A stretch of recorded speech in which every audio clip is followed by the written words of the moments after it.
Hello. Hello. आज्ञा नमस्कार। नमस्कार। आपण सुनि पारुछन्ती आज्ञा? हाँ सुनी पार्छ कोन। दर्शक बंधु मो सहित लाइन रे अछन्ती खोर्धा जिल्लारू हमर कैंसर स्पेशलिस्ट हमर प्रत्येकटी कनिष्ठ शिक्षक आशाई जानिछन्ती कैंसर स्पेशलिस्ट किए मो ठारू आपण माने उणा अधिक समस्त जानिछन्ती। तथापि मु कहि रखिबी हमर प्रशांत भाई मो सहित लाइन रे अछन्ती। आज्ञा आजिर प्रसंग हेउची जे जेटीएस रो वर्डिक्ट कोन आसी पारे, कनिष्ठ शिक्षक नियुक्ति रो वर्डिक्ट कोन आसी पारे सेही प्रसंग ऊपर चलंतु कथा हेबा। आपण सुनि पारुछन्ती मोर प्रथम प्रश्न प्रशांत भाई। आज्ञा कोन। अनेक सोशल मीडिया रे आपन को कैंसर स्पेशलिस्ट नाम रे ट्रोल करा जाउची, कोन मत रखिबे एहा ऊपरे? देखंतु हमर कैंसर स्पेशलिस्ट किए देइचंती काहे की देइचंती से आज्ञा कथा मु कहि परिबि नाही। आज्ञा किंतु आपण एती कथा मन रखंतु आमे सत्यर उपस्थाप कोउठ ना कोउठ पिला हमकु ग्रहण करू नाती। आज्ञा किसी पिला ग्रहण करछन तेनु किए मते कैंसर स्पेशलिस्ट डाकिला तो किए सीडीपी स्पेशलिस्ट डाकिला किए कोन डाकिला से विषय मु अधिक मत दवा पई चाहुनी। आज्ञा आज्ञा आज्ञा मोर 2 नंबर प्रश्न होची जे कनिष्ठ शिक्षक नियुक्ति प्रक्रियाटी आवेदन ठारू चयन जाए अनियमितता होईची बोली बारंबार अभियोग हेउची, एहा ऊपर आपनकर मंतव्य कोन रहइबो? अनियमिततार जो कथा कहले आज्ञा एटा प्रथम दिनरू आमे केवल अनुभव ही करूचु। आ ऊपर मध्य जेति प्रमाण आम कतिर अछि आमे मध्य देइकि सेति कोर्ट रे मध्य आमे लढई जारी रखिचु। आम लढई सरीने पर्यंत आज्ञा बाकी रहिला आपण जानिथिबे प्रत्येकटी आशाई समाज समस्त जानिचंती कोउठ ना कोउठ आज्ञा एठी अनियमितता हेची पिलांग सहित माने भविष्य सहित खेल हेची।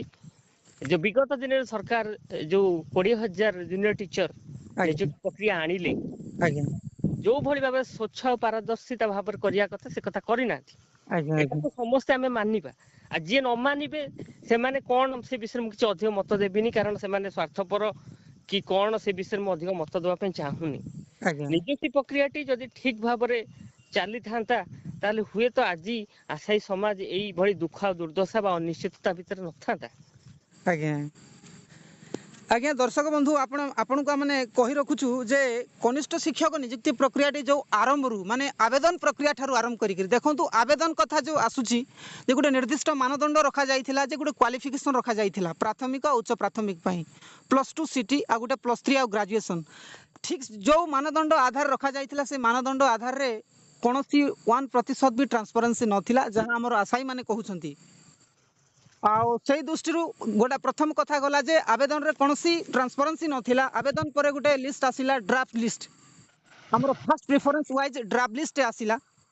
से ड्राफ्ट लिस्ट रे मध्य को आधार रे सजा जाइथिला तार भी कोनोसी रिजर्वेशन रो गाइडेंस अछि बोली अनेक आशाई हमको अभियोग भी करूछंती। कमेंट सेक्शन रे हमें अनेक गुडे देखुछु।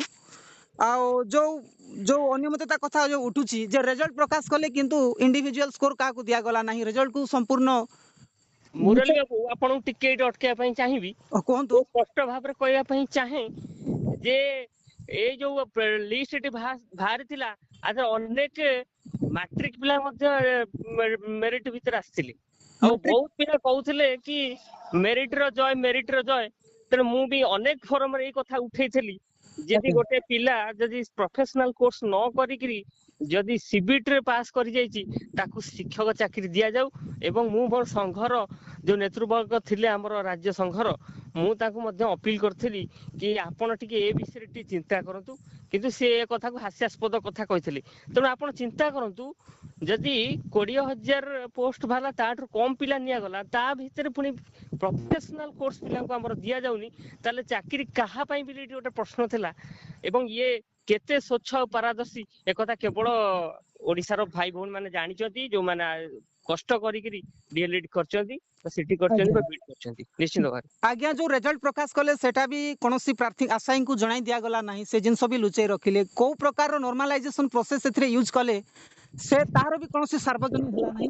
तो आमे संपूर्ण भावे जो गतकाली रो जो गत समय रे जो थिले बिजेडी सरकार तांकू तो संपूर्ण आमे दायी करूछु। ता सहित जो माने चयन प्रक्रिया रो अधिकारी माने थिले ओसेपार जो डायरेक्टर थिले अनुपम साहा बोधे तांकर भी एठी हाथ थाई पारे।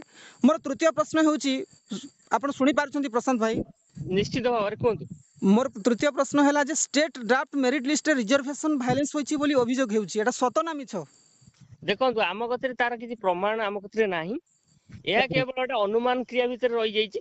କିନ୍ତୁ ଆ ଉପରେ କେସ୍ ପଡିଛି ବୋଲି ଆମେ ଖବର ପାଇଛୁ। ଆଗକୁ ଦେଖାଯିବ କଣ ହବ। आज्ञा ओवरऑल देखुछु माने आवेदन ठारू चयन प्रक्रिया जाए कौनसी थिरे भी ट्रांसपेरेंसी नाही से दृष्टि आपन गोटे मोर प्रश्न रहिबो जे कनिष्ठ शिक्षक नियुक्ति प्रक्रिया टी कैंसिल आडक सूचित करूछि कि आज्ञा एहा पर आपनकर जुक्ति कोन रहिबो? ଦେଖନ୍ତୁ କ୍ୟାନସେଲ ହଉଛି ଗୋଟେ ଅଛୁଆଁ ୱାର୍ଡ ନୁହେଁ। आज्ञा କ୍ୟାନସେଲ ଗୋଟେ ଅଛୁଆଁ ୱାର୍ଡ ନୁହେଁ। ଯୋଉମାନେ ମତେ ଏଇ କ୍ୟାନସେଲ ଉପରେ ନେଇକିରି ଘୃଣା ବା ବିଦ୍ୱେଷ ଭାବ ମନୋଭାବ ରଖିଛନ୍ତି ମୁଁ ତାଙ୍କୁ ସେଇମାନଙ୍କୁ ସ୍ପଷ୍ଟ କରିଦବା ପାଇଁ ଚାହେଁ। आज्ञा ସ୍ପେଶାଲିଷ୍ଟ କେବେ ହେଲେ କ୍ୟାନସେଲ କୁ ଭଲ ପାଆନ୍ତିନି। କ୍ୟାନସେଲ କାହିଁକି କଥା ସେ କହୁଛନ୍ତି ନା ଏଇ ସବୁ ଜିନିଷ ଗୁଡାକୁ ଯେତେବେଳେ ନଜରକୁ ଅଣା ଯାଉଛି କ୍ୟାନସେଲ ର ଗୋଟେ ମତକୁ ଆପଣ ଏଡେଇ ଦିଆ ନ ଯାଇପାରେ। आज्ञा କ୍ୟାନସେଲ ମଧ୍ୟ ଗୋଟେ ଅପସନ ହେଇକି ରହିବ। ଆପଣ କହିବେ ଷ୍ଟେଟ ହବ ନା ଡିଷ୍ଟ୍ରିକ୍ଟ ହବ, ମୁଁ କହିବି ଷ୍ଟେଟ ହବନି କି ଡିଷ୍ଟ୍ରିକ୍ଟ ହବନି, କ୍ୟାନସେଲ ହବ। କାରଣ ତାର କାରଣ ବହୁତ କାରଣ ଅଛି। ପିଲାମାନେ କୋଉଠି ନା କୋଉଠି ମତେ ବୁଝିବାର ଭୁଲ କରିଛନ୍ତି। आज्ञा କାଲି ସକାଳେ ଯଦି ଆପଣଙ୍କର କ୍ୟାନସେଲ ଅର୍ଡର ଟି ଆସୁଛି କି आज्ञा ଗଭର୍ଣ୍ଣମେଣ୍ଟ କ୍ୟାନସେଲ କରିଦଉଛି ତାପରେ ଆପଣଙ୍କର ମତ ମୋ ପ୍ରତି କଣ ରହିବ? ମୁଁ ପ୍ରଶ୍ନ ଆରି ମାଧ୍ୟମରେ ପିଲାମାନଙ୍କୁ ପଚାରିବା ପାଇଁ ଚାହେଁ। आज्ञा କ୍ୟାନସେଲ କହିକିରି କାହାର ମେଣ୍ଟାଲ ହାରାସମେଣ୍ଟ କରିବା ପାଇଁ ମୁଁ ଚାହୁଁନି। आज्ञा କ୍ୟାନସେଲ ଗୋଟେ ଅଛୁଆଁ ୱାର୍ଡ ନୁହେଁ। आज्ञा କ୍ୟାନସେଲ ମଧ୍ୟ ସୁଯୋଗ ରହିଛି। କ୍ୟାନସେଲ ର ଗୋଟେ ସୁଯୋଗ आज्ञा ନିଶ୍ଚିତ ଅଛି। ଯଦି ବାଇଚାନ୍ସ କ୍ୟାନସେଲ ହଉଛି ତାହେଲେ ଆମେ ସେଇ ଧୈର୍ଯ୍ୟ ଆଉ ସାହସ ରଖିବା ଆଗାମୀ ଦିନରେ କେମିତି ସ୍ୱଚ୍ଛ ଆଉ ପାରଦର୍ଶିତା ଭାବରେ ରିକ୍ରୁଟମେଣ୍ଟ ପ୍ରୋସେସ ଟି ହବ ସେ आज्ञा ବିଷୟରେ ଆମେ ମାନେ ମତ ରଖିବା ନିହାତି ଦରକାର। आज्ञा मोर अंतिम प्रश्न होची जे प्रशांत भाई आपनकर एनालिसिस अनुसार ओवरऑल एनालिसिस अनुसार केस टी आज्ञा डिस्ट्रिक्ट फॉर रे जाई पारे ना स्टेट फॉर रे जाई पारे आपण जणे स्पेशलिस्ट हिसाब रे कहंतु एडा जेहेतु गोटे सब जुडिस मैटर। କୋର୍ଟରେ ଯେତେବେଳେ ମ୍ୟାଟର ଟି ଅଛି ସବଜୁଡିସ୍ ଅଛି ଆ ଉପରେ आज्ञा କୌଣସି ମତ ଦେବା ପାଇଁ ଆମେ ଚାହୁଁନା। आज्ञा ତଥାପି ଯଦି ବ୍ୟକ୍ତିଗତ ଭାବରେ ଆପଣ ମତେ ପଚାରିବେ आज्ञा ତାହେଲେ ମୁଁ ନିଶ୍ଚିତ ଭାବରେ କହିବି ଇଏ आज्ञा ଦିଟା ଭିତରୁ କୋଉଟା ନୁହଁ, କ୍ୟାନସେଲ ହିଁ କହିବି। कैंसिल କ୍ୟାନସେଲ ହିଁ କହିବି। आज्ञा आज्ञा ତେଣୁ ଆପଣ ମାନେ ମୁଁ ଆପଣଙ୍କ ଚ୍ୟାନେଲ ମାଧ୍ୟମରେ आज्ञा ସମସ୍ତଙ୍କୁ ଜଣେଇ ଦେବା ପାଇଁ ଚାହେଁ। ଆଜି ହଉଛି ଶେଷ ରଜ ଏବଂ ଶୁଭେଚ୍ଛା ମଧ୍ୟ ଜଣାଉଛି आज्ञा ଯେ ପ୍ରଶାନ୍ତ ସାହୁ କୌଣସି କ୍ଷତିକାରକ ନୁହନ୍ତି। ସବୁବେଳେ ସବୁ ପ୍ଲାଟଫର୍ମରେ ସେ ଅଛନ୍ତି, ଆପଣମାନଙ୍କ ସହିତ ଅଛନ୍ତି ଏବଂ ଆଗାମୀ ଦିନରେ ମଧ୍ୟ ରହିବେ। ଆପଣମାନେ ଭଲ ପାଇବା ଦିଅନ୍ତୁ ବା ନ ଦିଅନ୍ତୁ ଆପଣମାନଙ୍କ ପାଇଁ ଲଢିବେ, ନିଶ୍ଚିତ आज्ञा ଭାବରେ ଲଢିବେ, ଦମଦାର ଭାବରେ ଲଢିବେ। आज्ञा मोर गोटे प्रश्न स्किप हो जाइथिला हठात मने पड़ला जे आपन को मोर गोटे प्रश्न जे जदि आपण जणे जेहेतु जणे स्पेशलिस्ट हिसाब रे आपण आम चैनल तरफ आपण को हम ग्रहण करूछु आपणकर मु व्यक्तिगत मत चाहिबी जदि केसटा डिस्ट्रिक्ट फॉर रे जाई पारे किंबा स्टेट फॉर रे भी जाई पारे ए कथा केही कहि परिबेनी अनिश्चितता रे अछि तथापि आमे कहि जे आपण को आपणकर व्यक्तिगत अनुसार पिला माने जाई पारंती कि तांकर नेक्स्ट स्टेप जेहेतु हाई कोर्ट ऊपर रहिले सुप्रीम कोर्ट। ଦେଖନ୍ତୁ କୋର୍ଟ ସମସ୍ତଙ୍କ ପାଇଁ ଖୋଲା ରହିଛି। आज्ञा ଆମେ କାହାକୁ ବି ଅଟକେଇ ପାରିବାନି କାରଣ ଆମେ ଫାଷ୍ଟ ବେଞ୍ଚରେ ମଧ୍ୟ କାହାକୁ ଅଟକେଇ ପାରିନଥିଲେ। आज्ञा ସେକେଣ୍ଡ ବେଞ୍ଚରେ ବି କାଦୁଅ ଫିଙ୍ଗା ଫିଙ୍ଗି ହେଲେ କିନ୍ତୁ ଆମେ କାହାକୁ ଅଟକେଇ ପାରିବାନି। आज्ञा ବର୍ତ୍ତମାନ ରହିଲା ସୁପ୍ରିମ କୋର୍ଟର କଥା। ସୁପ୍ରିମ କୋର୍ଟରେ ମଧ୍ୟ ଯଦି आज्ञा ପିଲାମାନେ ଯାଉଛନ୍ତି ତାଙ୍କୁ ମଧ୍ୟ ଅଟକେଇ ପାରିବା କଥା ନୁହେଁ, କାରଣ ସମସ୍ତଙ୍କର ଅଧିକାର ଅଛି, ସମସ୍ତେ ଯାଇପାରିବେ।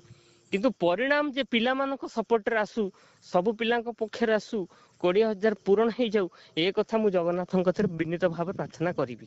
आज्ञा ମୁଁ ମୋର ଇଗୋ ସାଟିସ୍ଫାକ୍ସନ ହବ ବୋଲି କୌଣସି ଜିନିଷରେ ମୁଁ ସେଇ କଥାଟାକୁ ଧରିକି ରହିବି, ସେଇ ଭଳିଆ ଚିନ୍ତାଧାରାର ମଣିଷ ଆମେ ନୁହଁ। आज्ञा ମୁଁ ଏ ଚ୍ୟାନେଲ ମାଧ୍ୟମରେ ସବୁ ପିଲାମାନଙ୍କୁ ମୁଁ କହିବା ପାଇଁ ଚାହେଁ। ତେଣୁ ଯୋଉଠି ଭୁଲ ଭଟକା ରହିଯାଇଛି ଆପଣ ମାନେ ସମସ୍ତେ ମିଳିମିଶି ଆସନ୍ତୁ ଏବଂ 20,000 ପୋଷ୍ଟିଂ ପାଇଁ କେମିତି ଆମେ ସମସ୍ତେ ଲାଗିବା। ସେ ଡିଷ୍ଟ୍ରିକ୍ଟ ହଉ କି ଷ୍ଟେଟ ହଉ କି କ୍ୟାନସେଲ ହଉ, ସେ ଯାହା ବି ହଉ, ଆପଣ ମାନେ ଆସନ୍ତୁ, ଆମେ ମିଳିମିଶି ଲଢିବା ଏବଂ ଆମେ ସରକାରକୁ ଜଣେଇଦବା ଯେ ଆମର ଡେଡିକେସନ, ଆମ ପାଠ ପଢା ଏତେ ଶସ୍ତା ନୁହଁ ଆଜ୍ଞା। आज्ञा आज्ञा ଆପଣ କେମିତି କହିପାରିବେନି ଆମେ ଏତିକି ପୋଷ୍ଟିଂ ଦବୁ, ଏତିକି ବ୍ୟାକଲଗ ରଖିବୁ, ଆମର ଏ ନାହିଁ ସେ ନାହିଁ, ବାବୁରାଜ ଚାଲିବନି ଭାଇ। ଗଣତନ୍ତ୍ର ଆମର, ଆମେ ଗଣତନ୍ତ୍ରର, ଆମେ ସରକାର ପ୍ରତିଷ୍ଠା କରିପାରୁ, ଆମେ ସରକାର ଭାଙ୍ଗି ଦେଇପାରୁ, ଆମର ଶିକ୍ଷା ସ୍ୱାସ୍ଥ୍ୟର ଉନ୍ନତି ହବା ନିଶ୍ଚିନ୍ତ ଦରକାର। ଏ କଥା ଯୋଉମାନେ ବୁଝିଛନ୍ତି, ଆଉ ମୁଁ କେବଳ ଏଇଠି ଖାଲି ଭାଷଣ କହୁନାହିଁ, ଏ କଥା ପ୍ରାକ୍ଟିକାଲ ଆମେ କରିବା ପାଇଁ ଯିବୁ। ଆମେ ନିଶ୍ଚିତ ଆପଣଙ୍କ ସାଥ ଦବୁ। 20,000 ଫିଲଅପ ର ପ୍ରତିଶ୍ରୁତି ମୁଁ ଆପଣମାନଙ୍କୁ ଏଇ ଚ୍ୟାନେଲ ମାଧ୍ୟମରେ ଦଉଛି। ଆଜ୍ଞା ଦର୍ଶକ ବନ୍ଧୁ ଶୁଣୁଥିଲେ ଖୋର୍ଦ୍ଧା ଜିଲ୍ଲାରୁ ମୋ ସହିତ ଲାଇନରେ ଯୋଡ଼ି ହେଇଥିଲେ ଆମର ପ୍ରଶାନ୍ତ ଭାଇ। ଆମର ପ୍ରଶ୍ନ ଅନୁସାରେ ତାଙ୍କର ଉତ୍ତର ସେ ରଖିଛନ୍ତି। ଆଶା କରୁଛି ଆପଣମାନେ ଏନ୍ଜୟ କରୁଥିବେ। ଯାହା ବି ହଉ ଆପଣଙ୍କର ବହୁମୂଲ୍ୟ ସମୟ ଦେଇ ପ୍ରଶାନ୍ତ ଭାଇ ଆମର ଏଇ କାର୍ଯ୍ୟକ୍ରମଟିକୁ ସଫଳ କରିଥିବାରୁ ଆମର ଚ୍ୟାନେଲ ତରଫରୁ ଆପଣଙ୍କୁ ଅନେକ ଅନେକ ଶୁଭେଚ୍ଛା ଆଉ ଧନ୍ୟବାଦ। ମୋର ମଧ୍ୟ ଆପଣଙ୍କୁ ଶୁଭେଚ୍ଛା ଆଉ ଧନ୍ୟବାଦ। ଆଗାମୀ ଦିନ ସମସ୍ତଙ୍କ ପାଇଁ ଭଲ ହଉ। ଆଗାମୀ 18 ତାରିଖ ପର୍ଯ୍ୟନ୍ତ ସମସ୍ତେ ଧୈର୍ଯ୍ୟ ସହିତ ରୁହନ୍ତୁ। ପ୍ରଭୁ ଜଗନ୍ନାଥ ସମସ୍ତଙ୍କୁ ସହାୟକ ହୁଅନ୍ତୁ। ଏହା ହିଁ ମୋର ପ୍ରାର୍ଥନା। ଆଜ୍ଞା ନମସ୍କାର। ଧନ୍ୟବାଦ।